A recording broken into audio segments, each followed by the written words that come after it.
Hello everyone, आप लोगों का स्वागत है मेरे एक और वीडियो में। आज का जो टॉपिक होने वाला है वो होने वाला है 70 BPSC PT biology set number 21।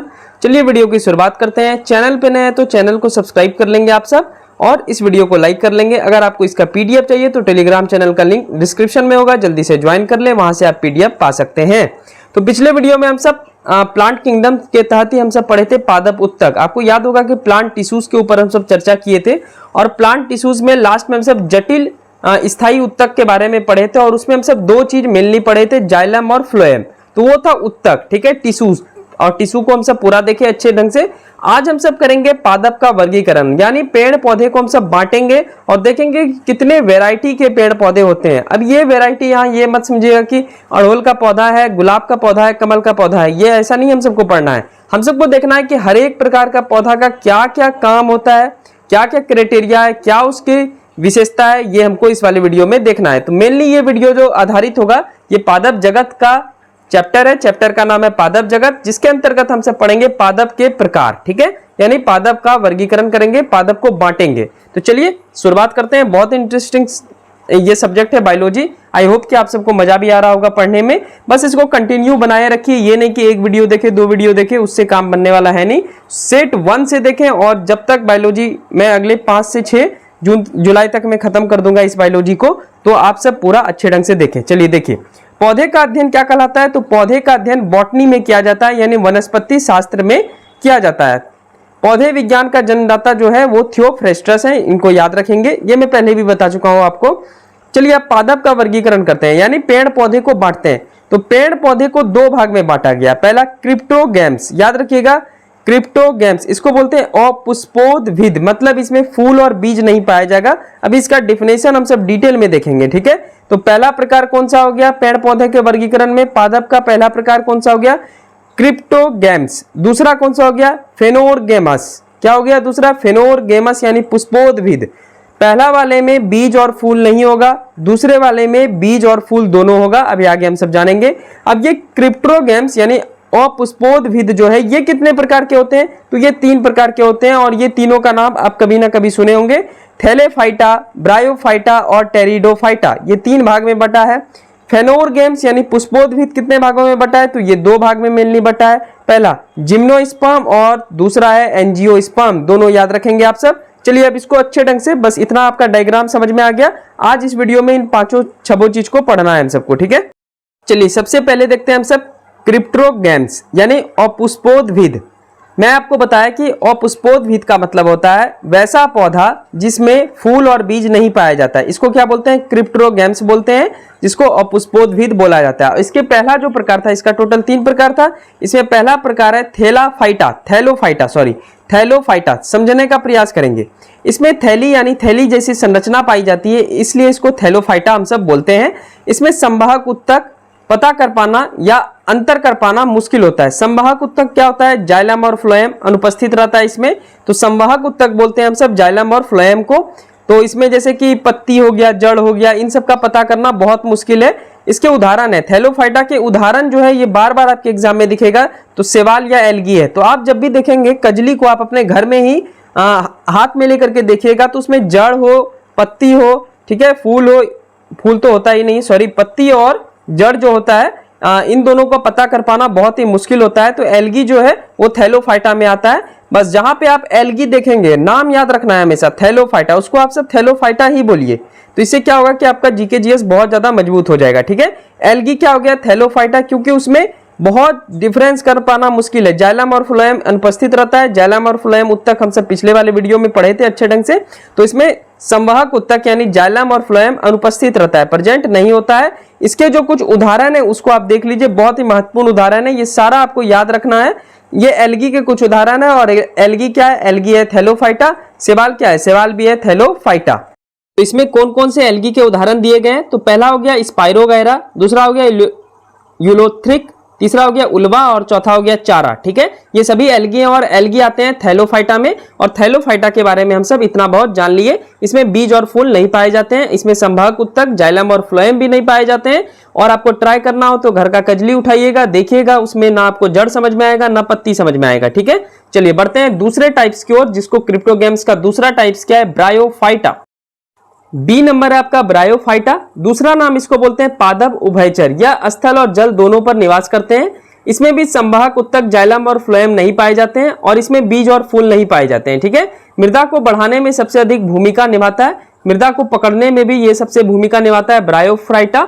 ठीक है, इसका नाम आप जरूर याद रखें। ये कौन सा दूसरा नाम है? पादप उभयचर। ठीक है, तो पादप उभयचर इसको बोलते हैं और ये मेनली स्थल और जल दोनों पर निवास कर सकता है। इसके कुछ उदाहरण आप जरूर याद रखिए, उदाहरण से ही सबसे ज्यादा प्रश्न पूछे जाते हैं और इसमें बीज और फूल तो नहीं होते क्योंकि ये क्रिप्टोगैम्स है और पुष्पोद्भिद है। ठीक है, ये कुछ पादप उदाहरण है, आपको बस नाम याद रखना है। लीवरवर्ट्स, मॉस।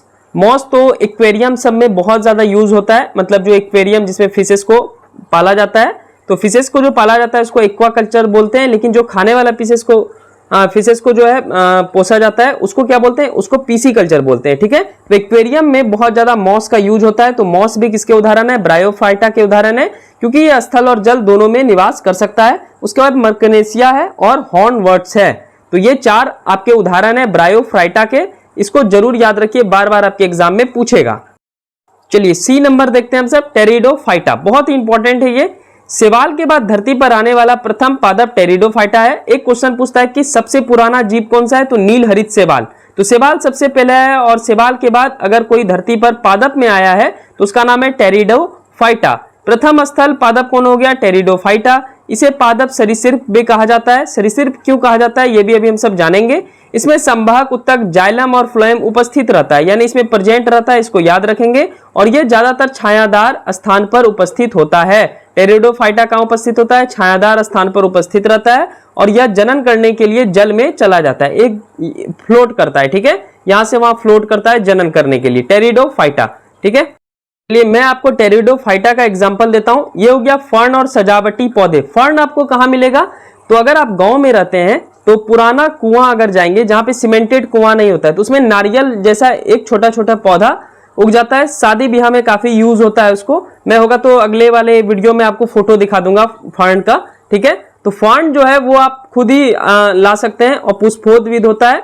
तो कुआं का जो नमी वाला इलाका है तो वहां पे ये पाया जाता है फर्न। ठीक है, बहुत सजावटी वाला पौधा होता है, काफी यूज भी होता है, तो ये गांव में आपको मिल जाएगा। चलिए दूसरा देखते हैं। ये तो क्रिप्टोगैम्स हो गया और पुष्पोद्भिद हो गया जिसमें फूल और बीज नहीं पाए जाते हैं। अब हम सब देखते हैं कि फूल और बीज जिसमें पाए जाएंगे वो क्या होता है। तो उसको बोलते हैं फेनोरगैम्स। क्या बोलते हैं? फेनोरगैम्स, यानी पुष्पोद्भिद। हिंदी में बोलेंगे पुष्पोद्भिद। और ये दो प्रकार के होते हैं, जिम्नोस्पर्म, दूसरा है एंजियोस्पर्म। दोनों के बारे में हम सब समझते हैं। तो ये है आपका फर्न, ये आपको वॉल में मिल जाएगा, कुएं के अंदर मिलता है ये वाला पौधा। आप गांव में खोजिएगा आपको मिल जाएगा। चलिए अब देखते हैं आगे। चलिए आगे देखते हैं हम सब, जिसमें बीज और फूल दोनों पाए जाते हैं। इसको क्या बोलते हैं? सबसे पहले फेनोरगैम्स, यानी पुष्पोद्भिद। इसमें फूल और बीज दोनों पाए जाते हैं और इसका पहला जो प्रकार है वो है जिम्नोस्पर्म। इसे नग्न बीजी कहते हैं। ठीक है, इसको क्या बोलते हैं? नग्न बीजी। क्यों कहते हैं? तो इसमें बीज फूल या फल के अंदर नहीं होते हैं, मतलब इसको अगर काटेंगे तो इसके अंदर जो है फल के अंदर या फूल के अंदर बीज नहीं होते हैं, इसलिए इसे बीज नग्न कहते हैं। जैसे अनानास को काटेंगे या स्ट्रॉबेरी को काटेंगे तो उसके अंदर बीज नहीं पाए जाते। ये किसके उदाहरण हो गए? ये जिम्नोस्पर्म के उदाहरण हो गए। अनानास तो आयु के खाए ही होंगे, उसको काटेंगे क्या अंदर से बीज या फूल निकलता है? नहीं निकलता है। ठीक है, बीज नहीं निकलता है, तो बीज जब नहीं निकलेगा तो वो किसका उदाहरण हो जाएगा? वो जिम्नोस्पर्म का उदाहरण हो जाएगा। यानी अनानास और स्ट्रॉबेरी जो है ये जिम्नोस्पर्म का उदाहरण है। जो प्रकार है पुष्पोद्भिद का वो है आपका एंजियोस्पर्म, यानी आवृत बीजी। फल के अंदर बीज होता है, बीज एक खोल से घिरा रहता है और सबसे बड़ा आवृत बीजी है यूकेलिप्टस। ठीक है, इसको याद रखेंगे। और यूकेलिप्टस को पर्यावरण का टेररिस्ट कहा जाता है। सबसे छोटा आवृत बीजी कौन होगा? वुलिफिया है। ठीक है, वुलिफिया है, इसको याद रखेंगे आप सब। एंजियोस्पर्म क्या होगा? फल के अंदर बीज होगा और बीज एक खोल से घिरा होगा, कवर किया होगा। और सबसे बड़ा आवृत बीजी है यूकेलिप्टस, जिसको पर्यावरण का टेररिस्ट कहा जाता है। और सबसे छोटा आवृत बीजी है वुलिफिया। ये दोनों क्वेश्चन बार बार एग्जाम में रिपीट हुए हैं, तो आप सब जरूर ये सब याद करके रखें। अभी इसी के बारे में भी और भी बहुत कुछ जानेंगे, क्योंकि एंजियोस्पर्म भी है वो दो प्रकार का होता है। इसको भी हम सब कर ही लेते हैं, क्योंकि अगला जो वीडियो आएगा वो पादप हार्मोन के ऊपर आएगा कि कौन से हार्मोन से पौधे में वृद्धि होती है, कौन से हार्मोन से तना मोटा होता है। ये सब हम सब अगले वीडियो में देखेंगे। चलिए एंजियोस्पर्म के दो प्रकार के ऊपर चर्चा करें। तो एंजियोस्पर्म जिसको आवृत बीजी बोला जाता है, ये दो प्रकार के होते हैं। पहला एक पत्री यानी एक बीजपत्री, इसको मोनोकॉट्स बोलते हैं। अब ये क्या होता है, तो प्रांकुर में एक पत्र होगा, इसको बोलते हैं मोनोकॉट्स। जहां पे मैं प्रांकुर बोलते हैं इसको, यहाँ पे मैं साइन कर रहा हूं, इस साइड आप फोटो में देखिए, इसको प्रांकुर बोलेंगे। और इसमें इसके कुछ जो उदाहरण है उसमें से आते हैं चावल, गेहूं, ज्वार, मेज और नारियल। मेज मतलब मक्का होता है, ठीक है। तो ये कुछ उदाहरण है एक बीजपत्री की। डायरेक्ट आपका क्वेश्चन आएगा कि एक बीजपत्री निम्नलिखित में से कौन है, चावल, गेहूं, ज्वार, मेज, नारियल, ये सब दे देगा जो भी है आपका। तो ये पांचों आप याद रखेंगे। इसमें पिटल्स 3 या 3 के गुणज में होगा, मतलब इसका जो पत्ती होगा, एक बीजपत्री का जो पत्ती होगा वो 3 के गुणज में होगा, यानी 3 होगा या तो 6 होगा या तो 9 होगा या तो 12 होगा, मतलब 3 का आप पढ़ा पढ़ दीजिए, उसमें उस टाइप से होगा आपका क्या, पिटल्स। पिटल्स किसको बोलते हैं, तो इसको बोलते हैं पिटल्स। यहाँ पे देखिए मैं घेर रहा हूं, और ये बाद में जब सुबह ये शाम में मान लेते हैं कली रहता है, और सुबह क्या होता है वो पुष्प बन जाता है, फूल फैल जाता है। तो आप अगर देखेंगे तो इस प्रकार से हो जाएगा फर्स्ट फोटो में। और इसमें देखिए 3 पत्ता है, तो 3 पत्ता मतलब ये क्या होगा, 3 का गुणज अगर होगा तो वो एक बीजपत्री होगा, और अगर 5 का गुणज होगा जो कि अभी आगे पढ़ेंगे वो होगा क्या, द्विबीजपत्री होगा, जिसके बारे में भी हम सब पढ़ेंगे। तो ये जितने भी चीज आप पढ़ रहे हैं, जैसे एक बीजपत्री के बारे में अगर पूछेगा तो क्या पूछेगा, तो प्रांकुर में एक पत्र होता है, ठीक है। और इसके कुछ उदाहरण बार बार एग्जाम में पूछे गए हैं, चावल, गेहूं, ज्वार, मेज, नारियल। और इसमें क्या होगा, तो इसमें पिटल्स जो रहता है इसको पिटल्स बोलते हैं, देख सकते हैं इसको पिटल्स बोला जाता है। और यही जो है शाम में कली के रूप में रहता है, लेकिन ये सुबह खिल जाता है, ठीक है। और इसका जब खिलेगा तो फूल जो है वो कितना पत्ती में डिस्ट्रीब्यूट हो जाएगा, 3 पत्ती में डिस्ट्रीब्यूट हो जाएगा। तो ये होगा एक बीजपत्री, जिसको बोलते हैं इंग्लिश में मोनोकॉट्स। चलिए दूसरा देखते हैं, एंजियोस्पर्म का दूसरा प्रकार क्या है, द्विबीजपत्री। इसमें 2 पत्र निकलेगा, प्रांकुर में 2 पत्र होंगे, सेम वही है, प्रांकुर में 2 पत्र है। और इसमें जो पिटल्स होगा वो 4 या 5 के गुणज में होगा, यानी इसमें जो फूल का जो लीप होगा, मतलब फूल का जो इलाका होगा, या तो 5 होगा या 4 का गुणज होगा। मतलब 5 का गुणज का मतलब क्या हुआ कि 5 बार राउंड होगा, या 10 बार राउंड होगा, या 15 बार राउंड होगा, इस प्रकार से, ठीक है। जैसे चना, सूर्यमुखी, वाटर लिली, मूंगफली, काजू, दाल, ये कुछ उदाहरण है द्विबीजपत्री के। यानी इसको क्या बोलते हैं, डिकॉट्स बोला जाता है, डाइकॉट्स बोला जाता है इसको, और उसको बोला जाता था मोनोकॉट्स। तो इतने प्रकार के पौधे को बांटा गया है। अभी आगे हम सब पढ़ेंगे पादप हार्मोन, जिसमें बहुत ही इंटरेस्टिंग सब चीज आपको सीखने को मिलेगा। इन सबको आप डिटेल में नोट्स बनाइए। पीडीएफ अगर चाहते हैं तो टेलीग्राम चैनल का लिंक डिस्क्रिप्शन में होगा, जल्दी से ज्वाइन कर लें, और वहां से आप पीडीएफ ही डाउनलोड कर लें, और उसी को बार बार रिवीजन करें। और फिर मैं इसके ऊपर 70 बीपीएससी के लिए ऑब्जेक्टिव प्रश्न भी लेकर आऊंगा, पर पहले आप कम से कम 50 वीडियो तक आप सब पूरा रिवीजन कर लें, ताकि आप सबको बनाने में आसानी हो। तो इस प्रकार से अगर आप कॉन्सेप्ट वाइज बायोलॉजी पूरा साइंस पढ़ेंगे, फिजिक्स, केमिस्ट्री और बायोलॉजी, तो आपका 70 बीपीएससी पीटी में क्वेश्चन छूटने के चांस जो है वो बहुत ही नगण्य हो जाएंगे, कम हो जाएंगे। चलिए मिलते हैं नेक्स्ट वीडियो में। चैनल पे नए हैं तो चैनल को जरूर सब्सक्राइब कर लेंगे आप सब, और एक लाइक कर लेंगे। Thank you so much. मिलते हैं नेक्स्ट वीडियो में। अगला जो वीडियो आएगा वो होगा पादप जगत से ही पादप हार्मोन। बहुत इंटरेस्टिंग चैप्टर है, बहुत मजा आएगा आपको पढ़ने में। और कोई भी क्वेरीज हो, मतलब कोई भी क्वेश्चन हो, तो आप सब कमेंट बॉक्स में लिखिए कि ये वाला वीडियो का ये भाग मैं नहीं समझा, वही आप लिख दीजिए, तो मैं आपको रिप्लाई कर दिया करूंगा, ठीक है। Thank you so much. मिलते हैं नेक्स्ट वीडियो में।